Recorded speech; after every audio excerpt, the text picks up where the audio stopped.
Mapagpalang araw na naman po sa ating lahat, hito na naman po ako para maghatid kaalaman patungkol sa electrical na mga kagamitan, devices, equipments at electrical wirings education na magbibigay dagdag kaalaman na magagamit natin sa araw-araw nating pamumuhay.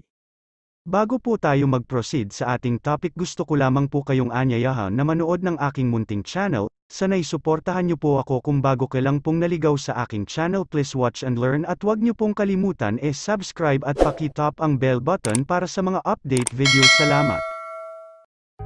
Ano ang industrial electrician? Ang industrial electrician ay isang profesional na may sapat na kaalaman sa mga electrical systems na ginagamit sa mga industrial na setting. Sila ay responsable sa pag-install, pag-maintain, at pag-ayos ng mga electrical equipment at wiring sa mga pabrika at iba pang industrial na lugar. Ang kanilang trabaho ay naglalaman ng pagsusuri ng mga electrical circuits, pagtukoy at pag-aayos ng sira, at pagsunod sa mga safety standards upang mapanatili ang maayos na operasyon ng electrical system sa industrial na kapaligiran.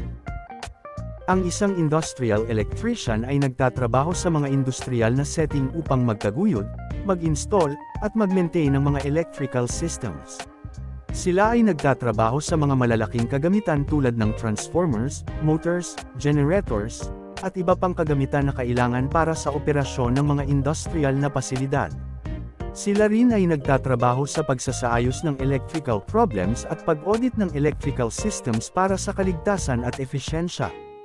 Saan nagtatrabaho ang industrial electrician?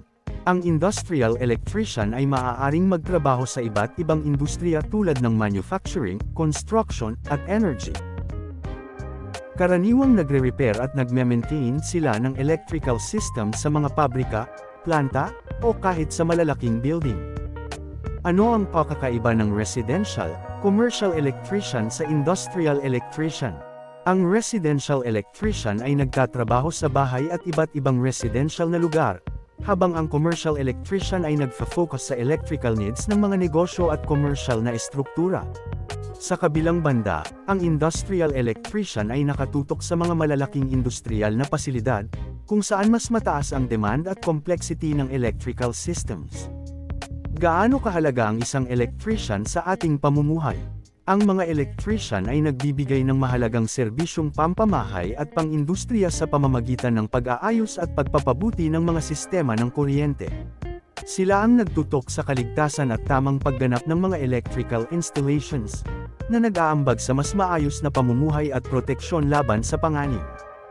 Hanggang dito na lang po ang aking topic sa araw na ito. Sana'y may natutunan po tayo at huwag po ninyong kalimutan mag-subscribe sa aking channel at pakiclick ng bell button para sa new upload videos. Salamat and God bless po sa inyo.